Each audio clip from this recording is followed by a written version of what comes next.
আসসালামু আলাইকুম সুপ্রিয় দর্শক, সবার কি অবস্থা? হাজির হয়ে গেলাম দীপ্তি টিভির নিবেদিত মাশরাফি জুনিয়র নাটকের 1112তম পর্বে কী সব ঘটতে চলেছে তার অগ্রিম আপডেট নিয়ে।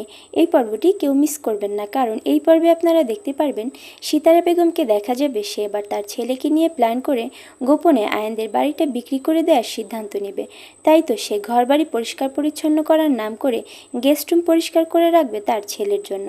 তখন দিলারা বেগম এসে রুনা ম্যামের চিকিৎসার জন্য যে টাকা জোগাড় করার কথা ছিল সেটা জোগাড় করা হয়নি একথা সিতারা বেগমকে জানালে সিতারা বেগমকে দেখা যাবে সে মনে মনে অনেক খুশি হয়ে যাবে এবং একা একা ভাবতে থাকবে, আপা যত খাটানোর আছে আমাকে দিয়ে খাটিয়ে নে, শুধু একবার এই বাড়িটা বিক্রি করে নি, তারপর তোর মজা তো আমি দেখে নেব। এই বলে সে তার ছেলের কাছে ফোন দিতে শুরু করলে ঠিক তখনই সেখানে আয়ান চলে আসবে। আয়ান এসে জালাল চৌধুরী যে কোনো টাকা দিতে পারবে না সেটা তার দাদুভাইকে জানাবে এবং খুব তাড়াতাড়ি এ বাড়িটা বিক্রি করে দেওয়ার সিদ্ধান্ত নিবে।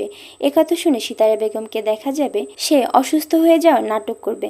সিতারা বেগমের এমন অবস্থা দেখে আয়ান তাকে মেডিসিন দিতে চাইবে। তখন দিলারা বেগম সিতারা বেগমকে মেডিসিন খাওয়ানো শুরু করলে সিতারা বেগম বলে উঠবে, ডাক্তারের কথার বাইরে আমি কোনো ওষুধ খাই না, জানো না? তখন আয়ান মনে মনে ভাববে, কি ব্যাপার, সিতারা দাদু ভাই এমন করছে কেন? তাহলে কি সে নাটক করছে? আর অন্যদিকে আপনারা দেখতে পারবেন মনি যখন প্র্যাকটিস করার জন্য খেলতে থাকবে তখন সেখানে জান্নাত চলে আসবে।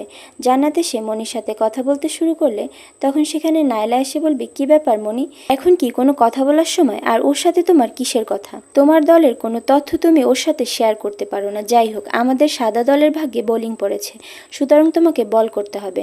মনে রাখতে হবে যে ও কিন্তু তোমার এখন প্রতিদ্বন্দ্বী। নাইলার মুখে এমন কথা শুনে মনিকে দেখা যাবে সে মনে মনে প্রতিজ্ঞাবদ্ধ হবে যে যে করেই হোক তাকে আজ নিজের অবস্থান প্রতিষ্ঠা করতেই হবে।